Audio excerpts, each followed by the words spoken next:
এই আয়াত যখন আল্লাহ নবী বারবার তেলাওয়াত করলেন, আকসাম বিন সাইফি রাদিয়াল্লাহু তাআলা আনহুর ওই যে দুইজন প্রতিনিধি তার আয়াতরা বারবার শুনে মুহতারাম হাজিরিন মুখস্থ করে ফেললো। মুখস্থ করার পরে আকসাম বিন সাইফি রাদিয়াল্লাহু তাআলা আনহুর কাছে তারা গেল, যে বলল, আপনার কথা অনুযায়ী মুহাম্মদকে আমরা দুইটা বিষয় জিজ্ঞেস করেছি। এক নাম্বার, মান আনতা, আপনি কি, ওয়া মা আনতা, আপনি কি। প্রথম প্রশ্নের উত্তর মুহাম্মদ আমাদেরকে দিয়েছে, সে নাকি আব্দুল্লাহর ছেলে মুহাম্মদ। দুই নাম্বার উত্তর তিনি আমাদেরকে দিয়েছেন, সে নাকি আল্লাহর বান্দা এবং আল্লাহর পক্ষ থেকে প্রেরিত নবী। আল্লাহু আকবার। আল্লাহ নবী সাল্লাল্লাহু আলাইহি ওয়াসাল্লামের দাওয়াত যখন পৌঁছতে লাগলো, হযরত আকসাম বিন সাইফি রাদিয়াল্লাহু তাআলা আনহু তিনিও শুনলেন মক্কার মুহাম্মদ নামে একজন লোক ইসলাম ধর্মের দিকে দাওয়াত দিচ্ছে।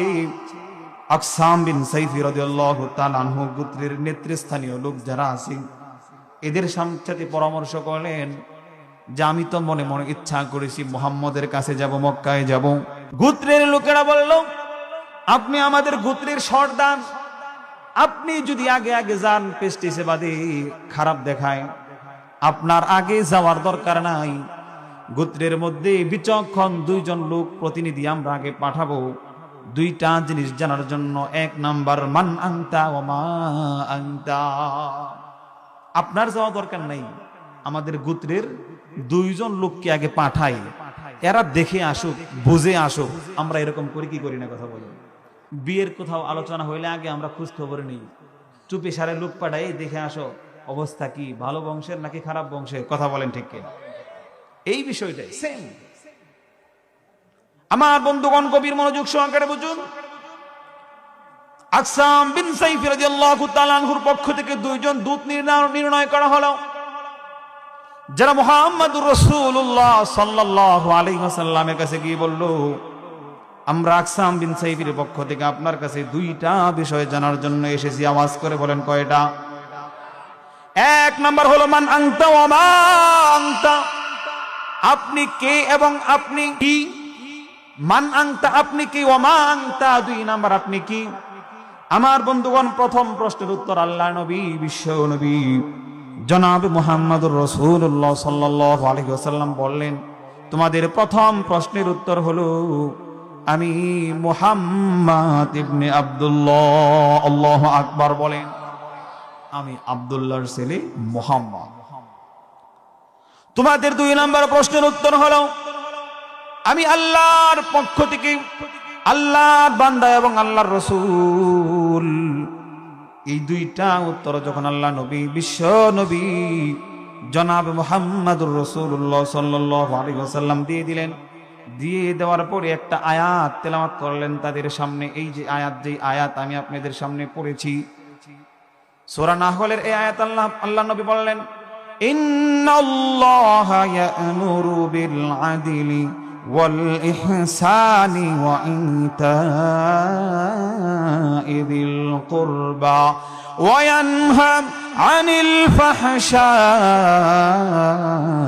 ওয়াল মুনকারি ওয়াল বাগই ইয়া'iযুকুম লা'আল্লাকুম তাযাক্কারুন। আল্লাহু আকবার বলেন। আল্লাহ নবী, বিশ্ব নবী জনাব মুহাম্মদুর রাসূলুল্লাহ সাল্লাল্লাহু আলাইহি ওয়াসাল্লাম যখন এই আয়াত পড়লেন, আমার বন্ধুগণ ওই যে দুইজন প্রতিনিধি তারা আল্লাহ নবী সাল্লাল্লাহু আলাইহি ওয়াসাল্লামকে অনুরোধ করলেন, আইদ আলাইয়া মাররাতান, হে মুহাম্মদ আপনি যে আয়াত আমাদেরকে শোনালেন এই আয়াতটা আবার আমাদেরকে তেলাওয়াত করে শোনান। আল্লাহ নবী একবার নয়, দুইবার নয়, তাদেরকে বারংবার এই আয়াত পাঠ করে শোনালেন। সুবহানাল্লাহ বলেন। এই আয়াত যখন আল্লাহ নবী বারবার তেলাওয়াত করলেন, আকসাম বিন সাইফি রাদিয়াল্লাহু তাআলা আনহুর ওই যে দুইজন প্রতিনিধি তার আয়াতরা বারবার শুনে মুহতারাম হাজিরিন মুখস্থ করে ফেললো।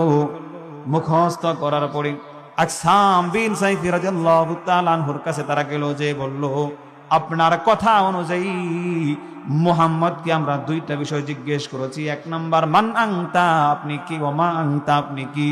প্রথম প্রশ্নের উত্তর মুহাম্মদ আমাদেরকে দিয়েছে সে নাকি আব্দুল্লাহর ছেলে মুহাম্মদ।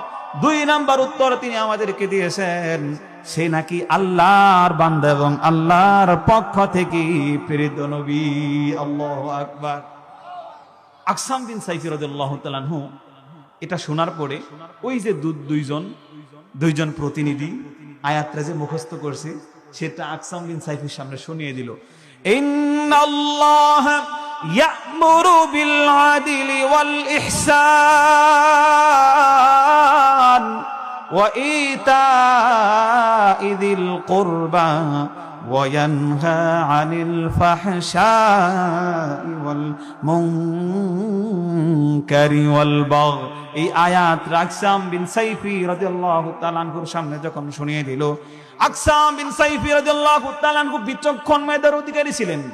আকসাম বিন সাইফি বুঝলেন এ সৎ কাজের প্রতি আদেশ করে, মানুষদেরকে ভালো কাজের প্রতি আদেশ করে, খারাপ কাজ থেকে সে নিষেধ করে।